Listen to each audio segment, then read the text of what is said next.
নমস্কার বন্ধুরা, আমি অরিন্দম চলে আসলাম আজকে এই মুহূর্তে বিরাট বড় একটা আপডেট নিয়ে। 12 তারিখে কিন্তু কেসটা কিন্তু আবার না উঠতে পারে। হ্যাঁ, কারণ একটাই, এনআইওএস যাদের সুপ্রিম কোর্ট থেকে ধাই দিয়েছে, তাড়িয়ে দিয়েছে, বাদ দিয়ে দিয়েছে, তারা পথের কাঁটা হয়ে দাঁড়াচ্ছে 2022 স্টেট 2014-17দের অনগোয়িং রিক্রুটমেন্টের জন্য। আজ 7-8 মাস ধরে কেসটা কিন্তু উঠছে না। বিচারপতি হিমা কোহলির বিভিন্ন ধরনের সমস্যা থাকছে, ওনার কেস থাকছে, ওনার মা মারা যাচ্ছে, ওনার মার শ্রাদ্ধ হচ্ছে, ওয়ান একটার পর দিন প্রতি মাসে কিন্তু চেঞ্জ হয়ে যাচ্ছে। এইভাবে পরে পুরো একটা পশ্চিমবঙ্গ একটা রাজ্যের ওপরে স্টে অর্ডার জারি করে দিয়েছে জাস্টিস হিমা কোহলি।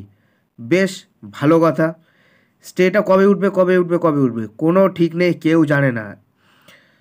কিন্তু এইবার স্টে ওঠার 12 তারিখে বিরাট একটা চান্স ছিল, এটা শুনানিটা হয়ে গেলে স্টেটা উঠিয়ে দেবে বিচারপতি হিমা কোহলি। কারণ তার আভাস আমরা আগের দিন পেয়েছি, জাস্টিস হিমা কোহলি কিন্তু বলেছিলেন পর্ষদ যদি ইচ্ছে করে তাহলে তার রিক্সে নিয়োগ করতে পারে। অর্থাৎ বোঝা যাচ্ছে যে একটা শুনানি পেলে কিন্তু স্টেটা কিন্তু উঠে যাবে। এই নিয়ে কিন্তু 2022, 14, 17 টেট পাসটা খুব আশাবাদী, কারণ এই স্টে যদি না ওঠে 2022 টেটটা নিয়োগ পাবে না। বেশ, এই পর্যন্ত ভালো ছিল, 12 তারিখে উঠবে। মাঝখানে পথের কাটা হয়ে দাঁড়িয়ে গেল এই এনআইওএস। এই এনআইওএসরা কী করলো, আবার সুপ্রিম কোর্টে গতকালকে গিয়ে কেস ঠুকে দিল। কি করে কেসটা ঠুকে দিল, যে যতদিন না এরা একটা রিট পিটিশন ফাইল করেছে, ওই যে যা আপনারা কিন্তু দেখতেই পাচ্ছেন, এই যে ডায়েরি নং, এটা আপনারা চেক করে দেখতে পারেন।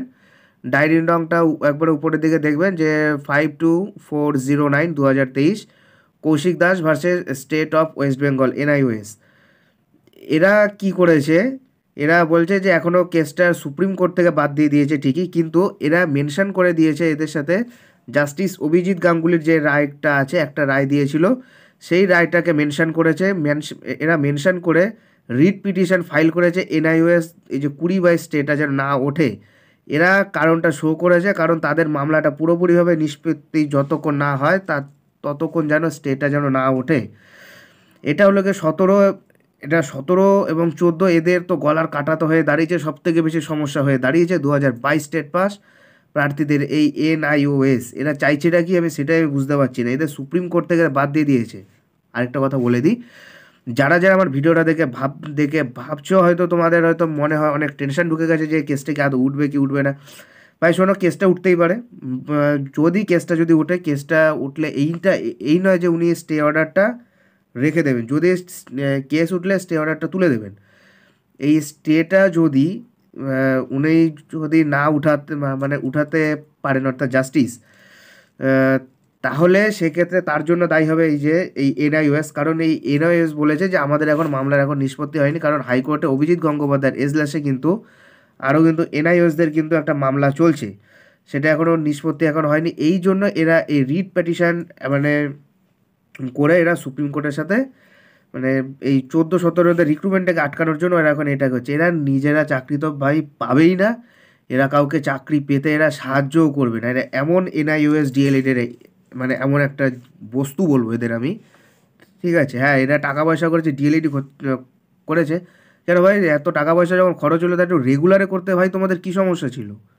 হ্যাঁ, এইটা হলো গিয়ে যারা অনগোয়িং টিচার আছে তাদের জন্য করা হয়েছে। যারা ফ্রেশ ক্যান্ডিডেট আছে তারা রেগুলারে না করে তারা এইভাবে যে করলো, এর ফলটা এখন এই ভুগতে হচ্ছে সম্পূর্ণ রেগুলার যারা এই ডিএড ক্যান্ডিডেট আছে তাদের। সো এবার আমি একটা কথা বলি যে টেনশনের কোনো কারণ নেই, চিন্তার কোনো কারণ নেই। স্টেটা আশা করি 12 তারিখে কিন্তু উঠবে, 12 তারিখে প্রায় ওঠার মুখে, এবং 12 তারিখে উঠবে। এই এনআইওএস এরা কিচ্ছু করতে পারবে না। এরা জাস্ট এটা করতে হয় তাই করছে, মানে শেষ কামড় দিয়ে দেখছে ভাই আমরা যেমন চাকরি পাচ্ছি না, তোদের কাউকে চাকরি পেতে দেবো না। এদের এই একটা ছোট্ট একটা টেন্ডেন্সি, ব্যাস, আর কিচ্ছু না এদের।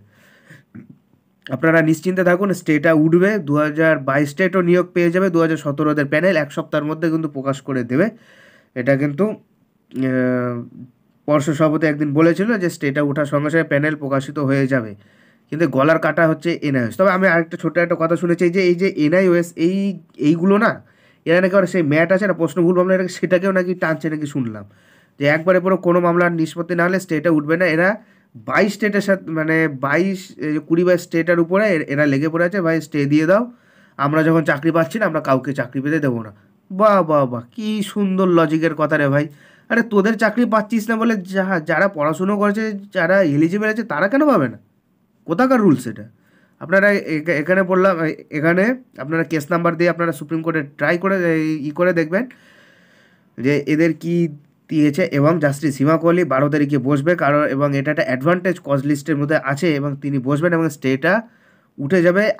আমি একটা কথা বলি, 22 স্টেট এবং 17 স্টেট 14 স্টেট যারা যারা ডিএলইডি আছো, তোমরা একজোট হয়ে তোমরা লড়াই করবে এই এনআইওসদের ধাওয়াতে গেলে। এই এনআইওসরা গলার কাটা, এখানে কাটা হয়ে দাঁড়িয়ে আছে তোমাদের। এদের ধাওয়াতে গেলে তোমাদের একজোট হয়ে লড়তে হবে।